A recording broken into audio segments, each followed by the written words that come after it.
menjelaskan semuanya. Ya. Berarti nggak perlu hadis.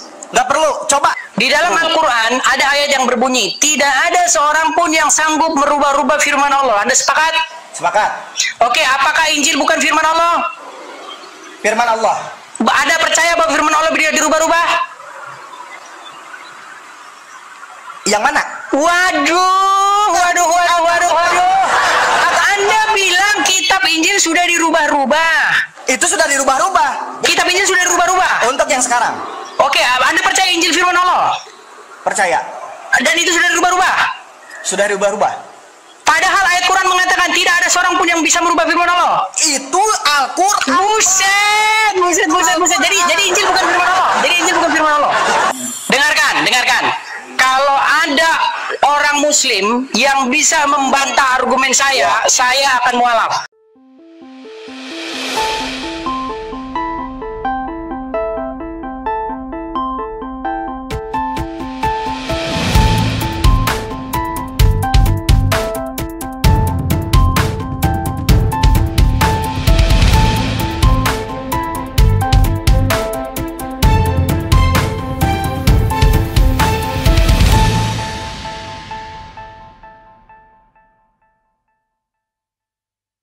Haleluya, shalom. Jumpa kembali dengan saya Om Agustan dalam channel kesayangan kita, ini Gereja YouTube. Ngomong, saya mengucapkan terima kasih kepada Bapak Ibu Saudara yang kekasih dalam Tuhan, yang sudah subscribe, yang sudah like, yang sudah share, yang sudah komen di channelnya Om Agustan. Tuhan memberkati kalian semua. Ya, saudaraku, tanpa kalian channel Gereja YouTube ini tidak bisa berkembang dengan baik. Banyak jiwa dimenangkan dan bertumbuh di channel Gereja YouTube ini, khususnya saya sendiri. Saya yang dulunya pengikut seberang, akhirnya menjadi pengikut Kristus. Saya yang dulunya penakut dan pemalu. Tapi di sini saya diajarin untuk berani tampil, untuk melayani Tuhan. Walau nggak kelihatan muka, tapi saya percaya saudara pasti akan diberkati dengan video-video yang sebentar lagi saya bagikan. Kok syah, jadi curhat ya?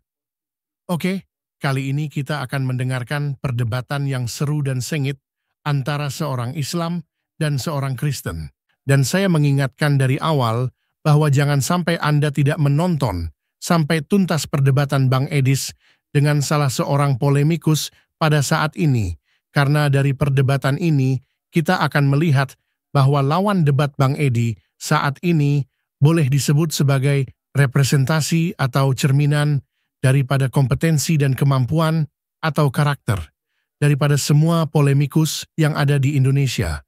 Sekarang ini suka berdebat merasa sok pintar, tapi faktanya mereka tidak bisa membangun argumentasinya dengan data-data dan dengan penalaran yang logis, merasa benar, merasa pintar, tapi faktanya nol besar juga. Nantinya kita akan melihat bagaimana Tang Ustaz Abdul Somad, Ustaz Adi Hidayat, dan seluruh umat muslim untuk membantah argumentasinya, dan Bang Edis berjanji, jika ada yang bisa membantah argumentasinya, dia akan masuk Islam sebelum kita lebih jauh. Menangkapi alangkah baiknya, kita simak dulu perdebatan selengkapnya. Selamat menyimak. Islam disuruh beriman kepada kitab sebelumnya. Ya, salah satunya Injil. Kitab, ya. Apakah kitab Injil itu adalah Injil yang asli, yang tidak ditulis atau diperbaharui oleh manusia? Sebab mana ayatnya? Sebab Al-Quran dari dulu sampai sekarang itu tidak ada. Bang, jangan bahas yang lain. Sedikit pun hatta satu. Dan fokus. Al-Quran mampu menjelaskan ini nggak fokus yang nih. ada di bumi, apa yang ada di langit, apa yang ada di dalam tubuh kita. Ya. Oke, Al-Quran mampu menjelaskan semuanya. Ya. Berarti nggak perlu hadis.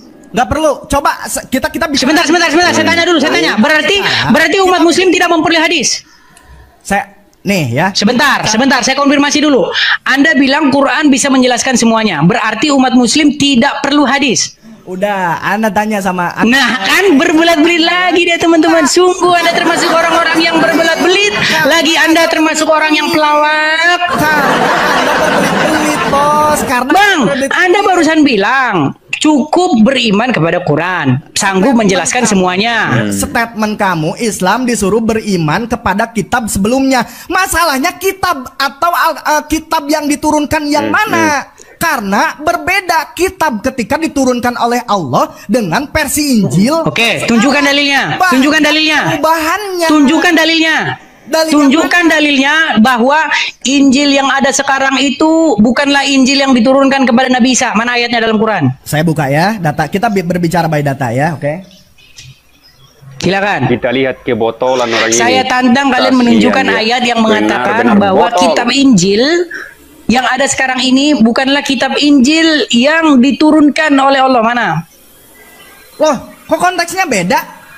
Loh, Anda kan ingin membuat sebuah argumen bahwasanya Injil sudah tidak ada lagi, betul? Sudah tidak ada lagi. Oke, mana ayat Al-Quran yang bilang bahwa kitab Injil itu sudah tidak ada lagi? Mana? Loh, Anda setiap membuat statement saya tagih dalilnya. Dalilnya ada di mana? Kacau, kacau. Hei, Anda yang kacau, gimana sih? Bolak-balikin kata-kata. Saya nggak bolak-balikin kata-kata. Anda bilang tadi, Anda bilang bahwasanya kitab Injil sudah tidak ada lagi. Saya minta dalilnya. Mana ayat Quran yang bilang bahwa kitab Injil tidak ada lagi? Kacau. Kok kacau? Saya tadi tanya sama viewer ya, tanya sama viewer. Fit, dia bilang apa, Fit? Coba, Fit, aku jangan-jangan salah. Saya sebutkan tadi kitab yang diturunkan atau yang harus diimani oleh Islam, kitab-kitab dahulu ya sebelum adanya perubahan. Mana ayat, mana dalilnya? Ini Anda di situ baik. Fit, bisa nggak Fit tampilkan ayat tidak ada seorang pun yang mampu merubah firman Allah. Coba Fit, tampilkan ayatnya dalam Quran. Ya, bentar. Di dalam Al-Quran ada ayat yang berbunyi tidak ada seorang pun yang sanggup merubah-rubah firman Allah. Anda sepakat? Sepakat. Oke, apakah Injil bukan firman Allah? Firman Allah. Ada percaya bahwa firman Allah bisa dirubah-rubah? Yang mana? Waduh. Anda bilang kitab Injil sudah dirubah-rubah. Itu sudah dirubah-rubah. Kitab Injil sudah dirubah-rubah. Untuk yang sekarang. Oke, Anda percaya Injil firman Allah? Percaya. Dan itu sudah dirubah-rubah? Sudah dirubah-rubah. Padahal ayat Quran mengatakan tidak ada seorang pun yang bisa merubah firman Allah. Itu Al-Quran. Buset. Jadi Injil bukan firman Allah. Hancur ini orang. Enggak, Injil firman Allah enggak? Enggak, Sebentar, saya tanya, Injil firman Allah enggak? Injil firman Allah enggak? Injil firman Allah. Bisa dirubah-rubah? Nih ya.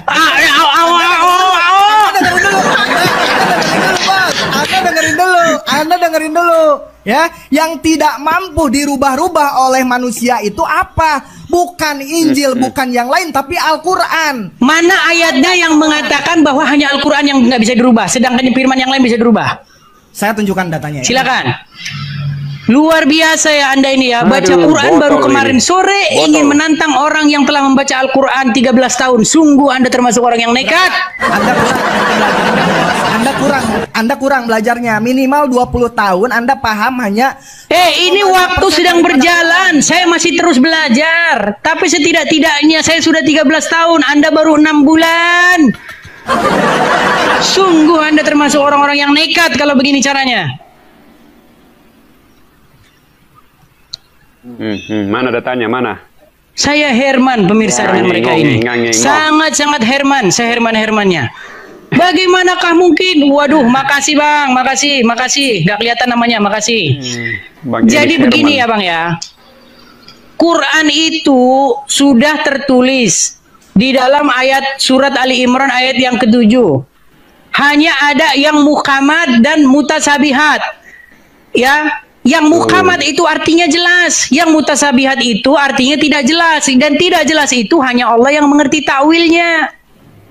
Tapi Anda mencari-cari takwil dari ayat-ayat yang mutasabihat dengan menjuru mempercayai kitab Jalalain, kitab Ibnu Katsir. Nih. Di mana verifikasinya bahwa kitab Jalalain itu benar, kitab Ibnu Katsir itu benar? Mana verifikasi dari Quran? Ini Anda menghadapi Bang Edis, ini bukan Bang Edis. Bentar ya. Oh, bentar. iya, oke. Bisa dibacakan Fit? Tolong Fit. Al-An'am 115. Ini saya Oke, bisa bacakan dibacakan, ya. Fit. Al-An'am 115. Telah sempurna kalimat Tuhanmu dalam kurung Al-Quran dengan dalam kurung mengandung kebenaran dan keadilan. Tidak ada dalam kurung seorang pun yang dapat mengubah kalimat-kalimatnya. Dia maha mendengar lagi maha mengetahui. Deh ya, itu ya. Udah kan? Saya Al-An'am minta 115. saya minta datanya ya. Kalau memang itu betul ayat yang diturun Injil yang sekarang itu versi asli yang tidak dirubah-rubah.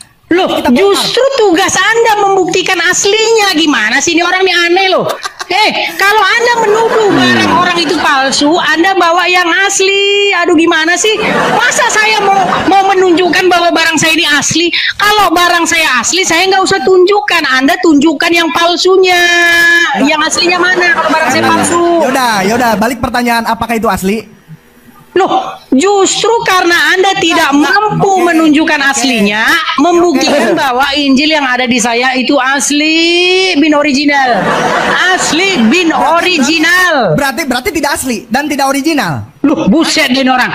Bang, kami punya Injil. Sudah? Ya. Sudah? Botol. Anda tuduh Injil yang ada pada kami palsu, betul? Ya. Mana aslinya? Saya nggak nuduh loh. Coba buktikan kata-kata saya nuduh. Karena Anda bilang palsu. Saya tanya tadi, Bang, Anda percaya bahwa Injil yang ada di tangan saya palsu? Anda percaya? Jawab dong. Saya tidak percaya.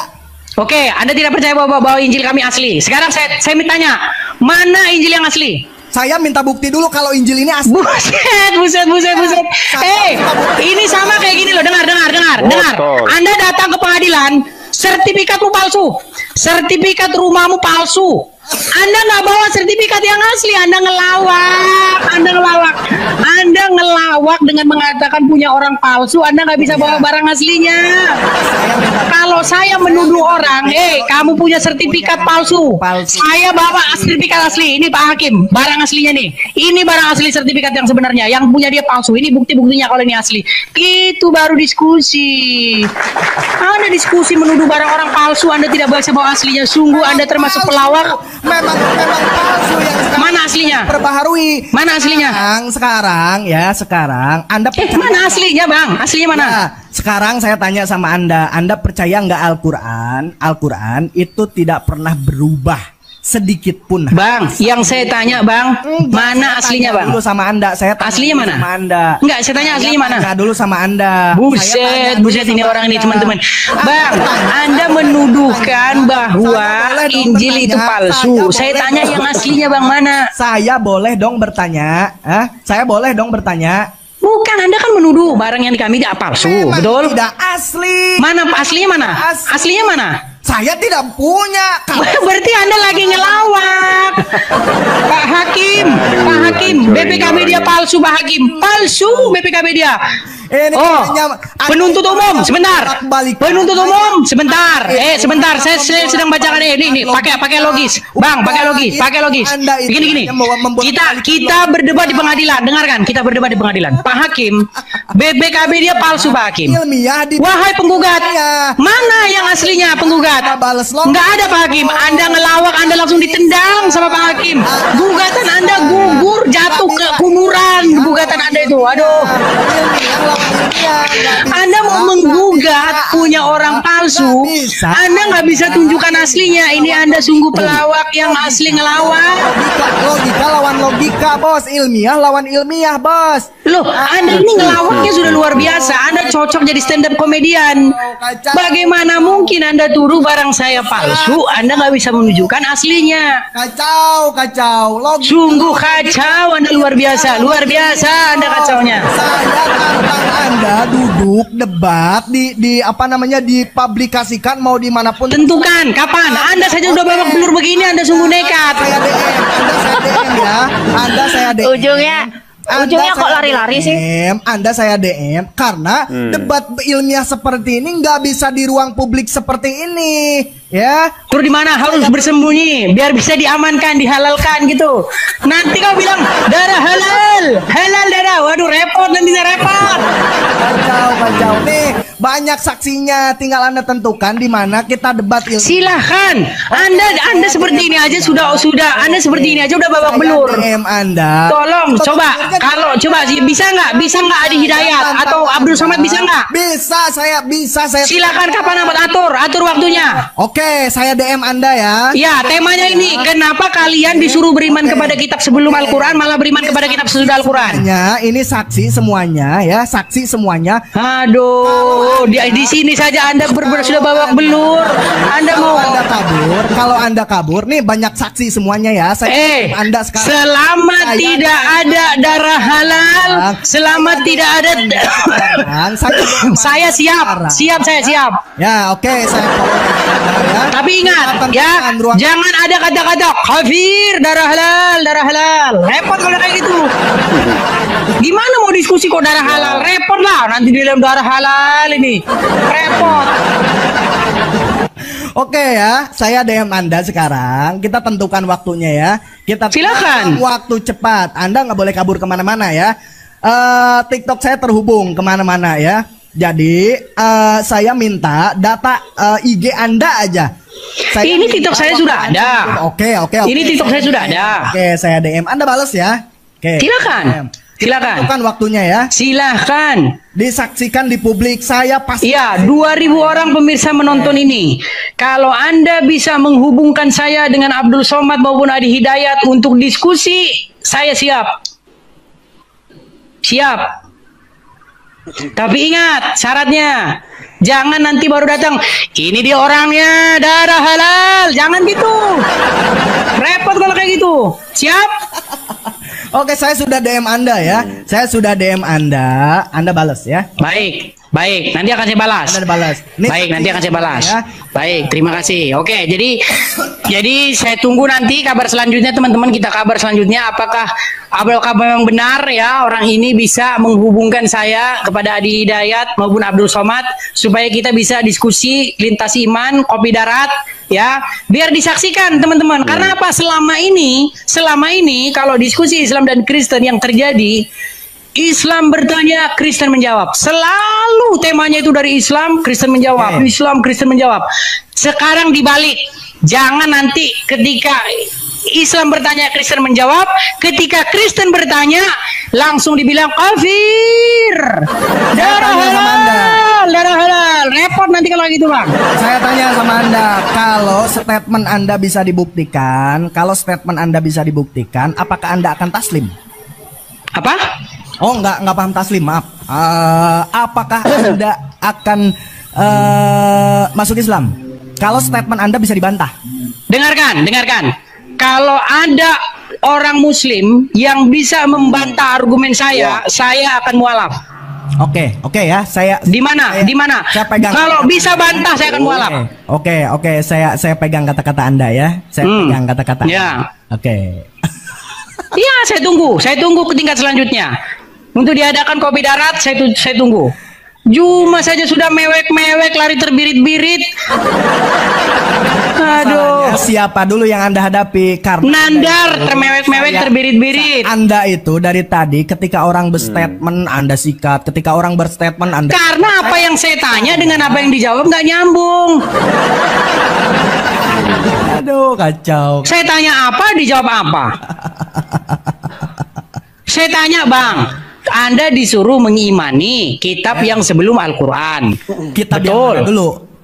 Kitab yang mana dulu? Oke, apa kitab sebelum Al-Quran? Injil betul atau tidak? Ya, kita suruh mengimani, tapi kita tidak boleh berpedoman kepada kitab sebelumnya. Disuruh beriman kok nggak berpedoman, ini gimana sih? Karena pedomannya sudah disempurnakan di Al-Quran. Oke, sekarang saya tanya, Anda beriman nggak kepada Quran? Saya beriman kepada. Berarti nggak perlu percaya Quran, nggak perlu ada Quran, nggak perlu dijadikan pedoman. Maksud Anda? Tadi orang disuruh beriman kepada Injil. Ya. Anda bilang tuh tidak usah dijadikan pedoman, beriman saja, betul? Ya. Anda beriman kepada Quran. Kenapa Anda jadikan pedoman? Ini namanya standar ganda. Harusnya Anda juga tidak menjadikan Quran sebagai pedoman. Belok-belokan kan? Kok belok-belokan? Saya gunakan logikamu. Bagaimana sih? Gak bisa bos, logi ilmiah dibantah oleh ilmiah. Ini Anda Loh, saya gunakan argumenmu. Islam berstatement, ketika ada orang Islam berstatement ilmiah, Anda bantah dengan logika. Selalu seperti itu. Loh, justru saya menggunakan logika berpikirmu loh. Saya bukan sekali dua kali lihat debat Anda, debat receh Anda ini bukan sekali dua kali. No, dibilang debat receh, padahal dia sungguh-sungguh koin sen, malah sen. Sen Anda tuh, bukan receh lagi, sen. Tahu nggak? Sen. Bang, dengerin Bang. Ya, Toh, Anda mempunyai standar beriman kepada Injil, tidak perlu Injil dijadikan pedoman. Betul? betul. Sekarang Anda beriman kepada Quran atau tidak? Anda bilang betul. Lalu kenapa Anda jadikan Quran sebagai pedoman? Saya tanya sama Anda, perbedaan pedoman sama iman itu apa? Waduh, ini orang lari kemana-mana. Kok lari kemana-mana? Pedoman itu artinya Anda jadikan itu sebagai acuan, sebagai tolak ukur. Waduh, kemana dia, Fit? Kabur. Gak ada nurunin mental sendiri dia. Haleluya, saya percaya video debat dari Rudy Yohanes ini memberkati dan menginsafkan orang-orang Islam, orang-orang Muslim, saudara-saudara yang mu'alaf dimanapun mereka berada. Buat saudara gereja YouTube, kalau bingung mau tulis komentar, nggak usah pusing atau nggak usah payah-payah. Cukup katakan di kolom komentar atau tuliskan Tuhan Yesus, baik atau Yesusku Maha Besar, Yesusku sangat dahsyat. Hanya dengan menuliskan itu di kolom komentar, saudara sudah ambil bagian di pelayanan gereja YouTube. Selain itu, agar kami terus semangat lagi buat konten rohani, tolong balas di komen dengan katakan Tuhan Yesus baik atau Tuhan Yesus Maha Besar. Dan kalau saudara terketuk untuk membantu pelayanan ini, bisa bantu dengan menggunakan rekening Yayasan Cipta Pelita Kasih. Berapapun itu sangat bermanfaat buat kami mendukung pelayanan di gereja YouTube. Terima kasih, itu saja mungkin video dari saya. Terima kasih saudara gereja YouTube. Jangan lupa dengarkan pengumuman sepekan ini. Tuhan Yesus memberkati. Shalom Bapak Ibu yang kami sangat hormati dan kasihi. Dalam nama Tuhan Yesus Kristus, beberapa waktu lalu kami telah menyelesaikan pelayanan kami di pedesaan. Kami membuat satu terobosan untuk membuat mobil ambulan gitu ya, untuk transportasi. Di sana kami memang sangat melihat di sana kebutuhan transportasi di desa tersebut. Selain jalannya yang jauh dan curam, terkadang kalau ada peristiwa malam hari atau ibu hamil, mereka kasihan, bingung mau diangkut pakai apa. Maka dari itu kita putuskan bersama tim untuk menggunakan channel gereja YouTube ini untuk rekan-rekan subscriber bila ingin mengambil bagian untuk pelayanan ini bisa berbagi di rekening yang tertera di atas. Ayo ambil bagian. Kami perkirakan habis sekitar 130 juta karena untuk membeli mobil dan dekorasi ambulan tersebut. Apalagi ditaruh oksigen, peralatan oksigen dan lain-lain. Kami memohon dukungan doa, dana dari Bapak Ibu, saudara-saudari penonton gereja YouTube, orang-orang baik yang rindu berdonasi dalam melakukan atau mengirimkan di nomor rekening yang tertera di bawah ini. Kami berharap Tuhan akan menolong kami dan mencukupkan kebutuhan untuk pelayanan ini. Terima kasih, doa kami selalu menyertai saudara dan pelayanan kita bersama ini. Tuhan Yesus memberkati kita semua. Haleluya.